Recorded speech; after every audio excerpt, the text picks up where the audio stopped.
Habis terbahak-bahak, akhirnya ditahan. Benar yang saya katakan, Roy Suryo dalam posisi yang cukup bahaya ketika dia dipanggil untuk diperiksa untuk yang ketiga kalinya. Sebenarnya, Roy Suryo bikin blunder yang cukup parah. Roy Suryo lolos dari 2 pemeriksaan. Bisa jadi karena alasan kesehatan. Usai pemeriksaan pertama, Roy Suryo tumbang, muntah dan lemas di kursi roda.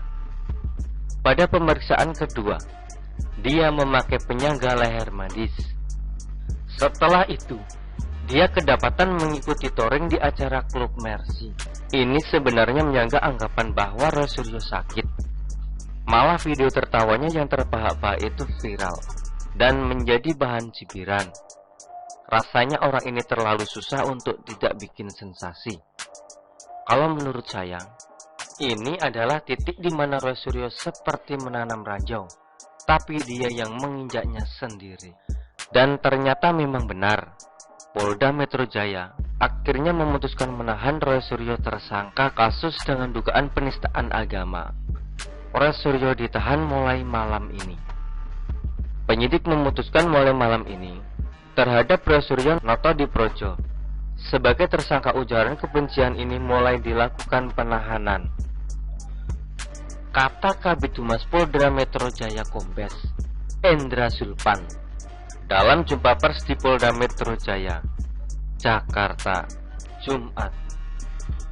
Polisi melakukan penahanan terhadap Roy Suryo karena dikhawatirkan akan menghilangkan barang bukti. Bisa jadi barang bukti yang dimaksud adalah akun Twitternya. Karena polisi juga menyita akun Twitter Roy Suryo, yaitu @krmt_roysuryo2. Roy Suryo dijerat pasal penistaan agama dan hate speech dengan pasal berlapis. Dia dijerat pasal 28 ayat 2, junto pasal 45 ayat 2 Undang-Undang RI nomor 19 tahun 2016 tentang perubahan atas Undang-Undang RI nomor 11 tahun 2008 tentang IT. Ancamannya adalah paling lama 6 tahun penjara atau denda 1 miliar rupiah.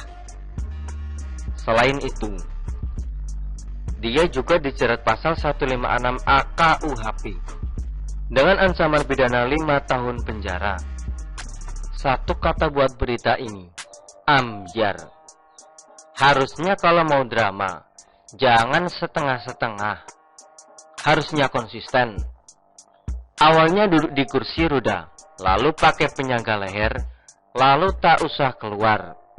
Kalaupun dipanggil, muka diperban saja dengan alasan terantuk pintu atau ditendang kuda.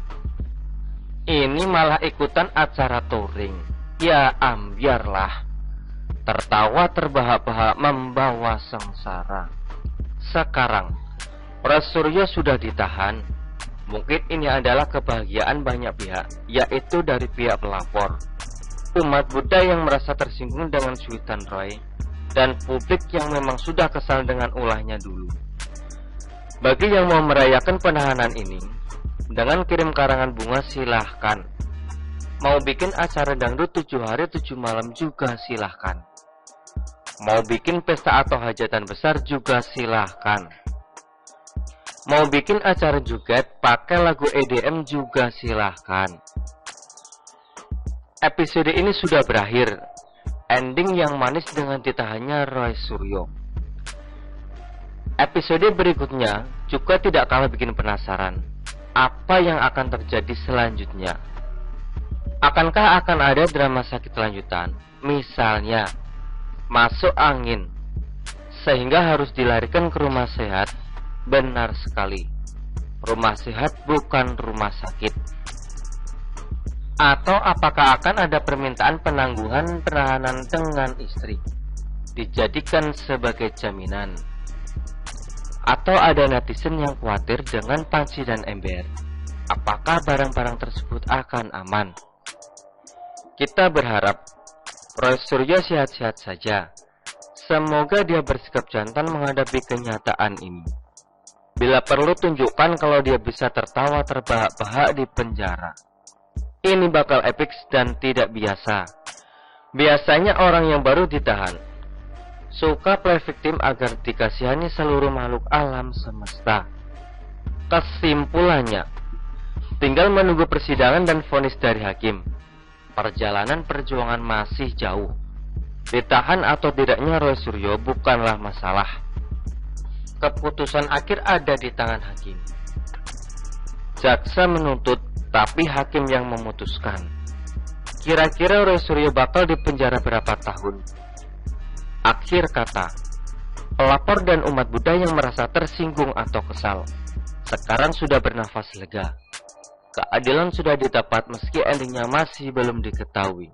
Setidaknya keinginan semua orang akhirnya terwujud. Roy ditahan. Tak ada lagi tawa lepas sampai mulut melebar. Tinggal menghitung hari demi hari, menunggu nasib di tangan hakim.